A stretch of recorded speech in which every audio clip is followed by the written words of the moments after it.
680's Richard Southern joins us now. And Richard, everyone was hoping it would be lucky 13 for the Dow. Did it materialize? Didn't happen, unfortunately. You saw it off the top there, Francis. The Dow snapping its streak of record gains. In the past 12 sessions, the Dow was at a record high when the bell rang, and we were going for maybe 13 today.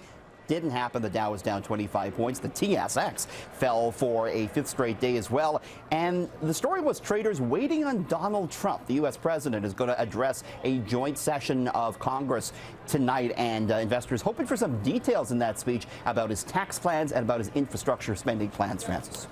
Well, the RRSP contribution deadline is almost here, and you're looking at some last-minute tips for us. Yeah, for those procrastinators. The deadline, by the way, midnight tomorrow. So some last-minute tips. First off, figure out if you really need to be contributing to an RRSP. For Canadians making less than 40 grand a year, investing in a tax-free savings account may make more sense. RRSPs work best for those in higher tax brackets. Invest in maybe a GIC for now. Basically, you just want to put the cash in the RRSP. Take put the cash in there, and you can figure out at a later date exactly how to invest it. Next, contribute maybe to a spousal RRSP. If you are married, spousal RRSPs let higher income earners contribute more cash to a retirement account. It's basically a form of income splitting. Double check your financial institution's hours. So if you don't do online banking, you're going to need to go into the branch or do it over the phone today or tomorrow. Otherwise, you can just do it online. And finally, Francis, it's never too early to start. If you have a child under the age of 18, he or she may want to file a tax return to free up some RRSP contribution space. Again, the deadline, midnight tomorrow. All right. You know that Sinatra tune, Fly Me to the Moon? Maybe you can sing it for us. I'm not a very good singer. Fly me to the moon.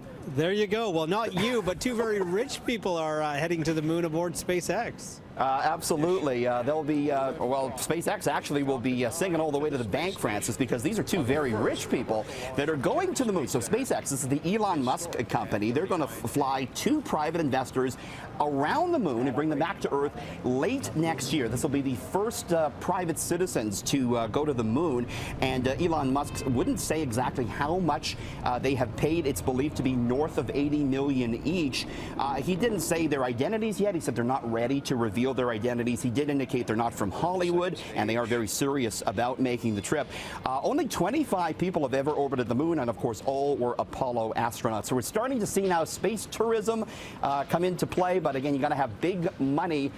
80 million plus to go to the moon. Hopefully that includes at least a free bag. You think so? Maybe you and I, a snack. we could use our Aeroplan miles and go. Could you imagine? You'd need 800 billion Aeroplan miles. So robotic company Boston Dynamics is back with another terrifying creation. Yeah, we've seen these before. Some scary robots from this Google-owned company. And here's the next horrifying creation. His name is Handel, and as you can see, he stands on four legs, but he has two wheels on the back, two stabilized wheels, and this lets him stand up vertically and roll around at speeds up to 9 miles per hour.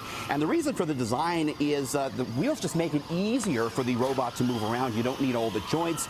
He can carry up to 50 kilograms as well.